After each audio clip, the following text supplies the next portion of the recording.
یہی وہ اقبال کے الفاظ میں انسان کو حیوان بنانے کا طریقہ ہے جس کے متعلق قرآن کہتا ہے کہ لقد خلقنا الانسان فی احسن تقویم ثم رددناہ اسفل سافلین.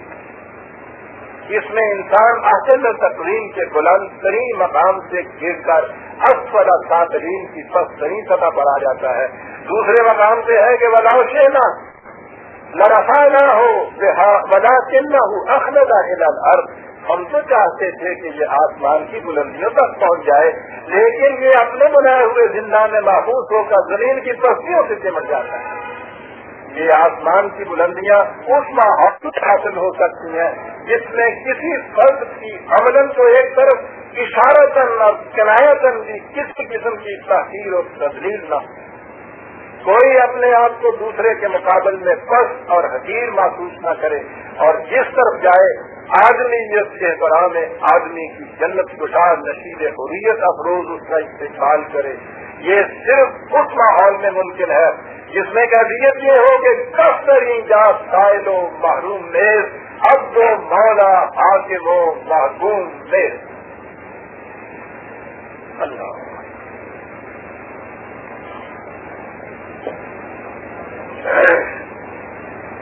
حاکم و محکوم کا فرق اس صورت میں ملتا ہے جب سائل و محتاج کا فرق ملتا ہے.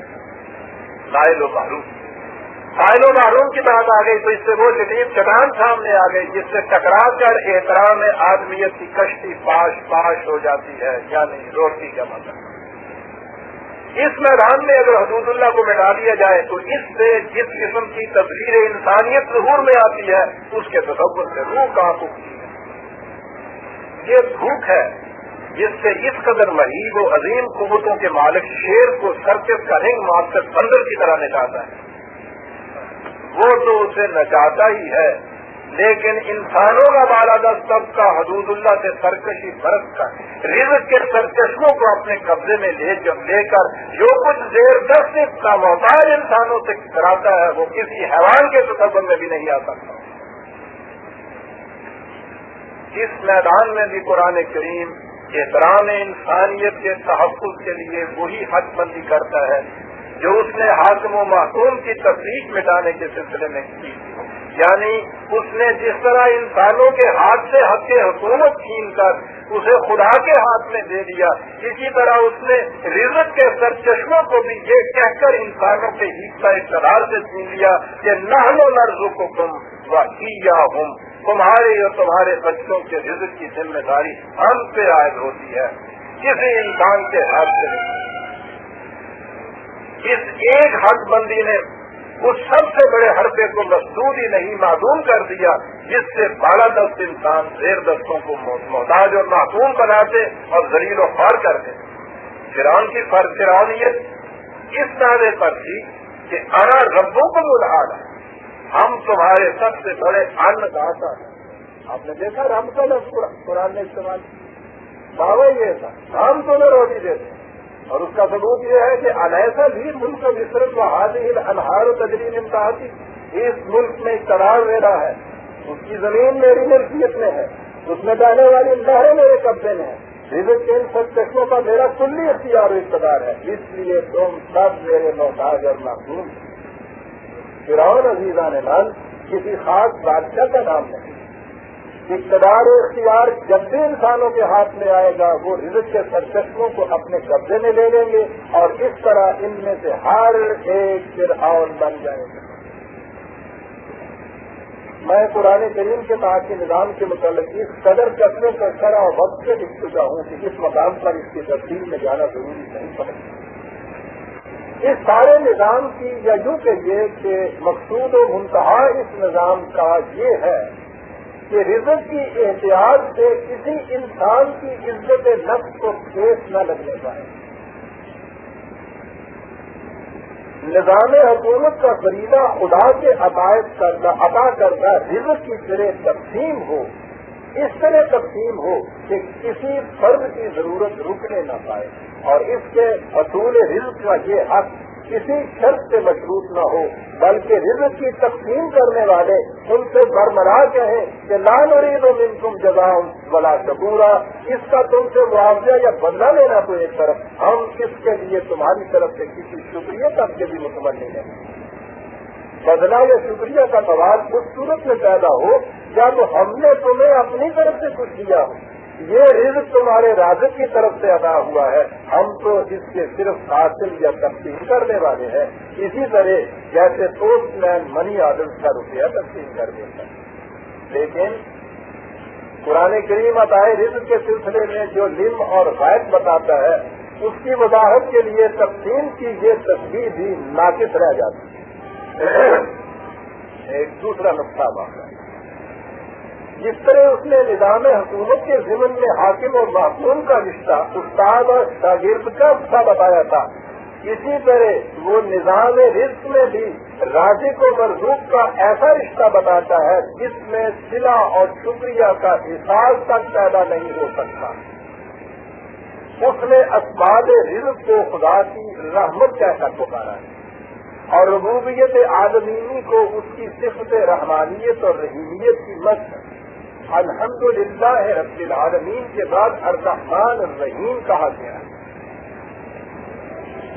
رحمت یا رحمان اور رحیم کا مادہ میم ہے، اس کے اولی معانی رحم مادر کے ہیں۔ اس سے واضح ہے کہ قرآن کریم کی روح سے رزق دینے والے اور رزق لینے والے کا باہمی رشتہ ماں اور بچے کا ہے۔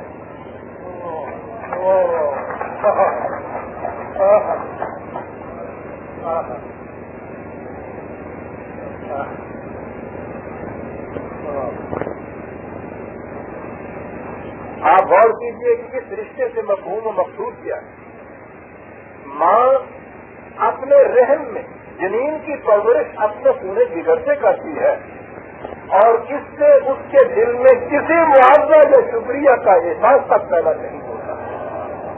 اس کی انتہائی خواہش، کوشش اور خوشی اس میں ہوتی ہے کہ جنین رحم میں پرورش پا کر تندرست کو سوارا بچے کی صورت میں دنیا میں آئے۔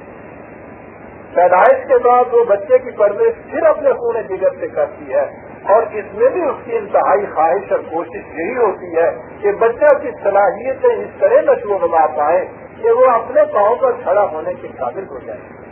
آپ نے دیکھا نہیں کہ جب بچہ پہلے 2 قدم چلنے کے قابل ہوتا ہے تو ماں کا دل کس طرح خوشی سے بلیاں اچھلنے لگتا ہے اور وہ کس طرح انتہائی فخر و مسرت سے دوسروں سے کہتی ہے کہ دیکھو میرا بچہ چلنے کے قابل ہو گیا۔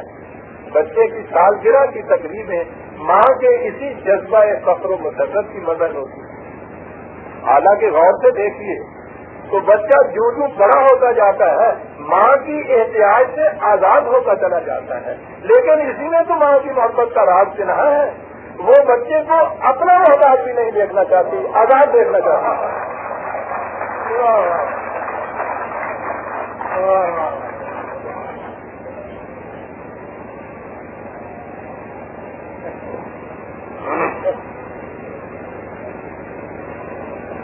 خدائے رحمان اور رحیم بھی ربوبیت عالمینی سے یہی چاہتا ہے کہ انسان محتاج نہ رہے، زیادہ سے زیادہ آزاد ہوتا جائے۔ یہ وجہ ہے جو اس نے اس پرورش کے سلسلے میں اپنا اور انسانوں کا رشتہ رحمانیت مدرلی لفظ کا بتایا ہے، باپ اور بیٹے کا نہیں بتایا۔ بڑی چیز ہے عزیزہ نے اپنی بیٹیوں سے بات کیا، میں نے نہیں کہا، خدا کر رہا ہے میری بیٹی۔ اس کا تو بنیادی تصور تھا، اول شاید فادر ان ہے۔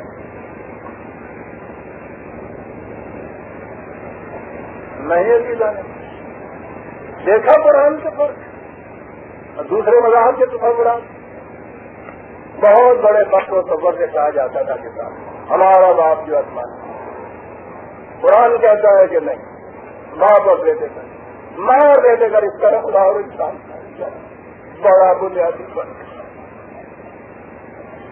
اپنی خون جگر سے پرورش کر کے اس کو آزاد سے آزادتر بناتا چلا جاتا ہے۔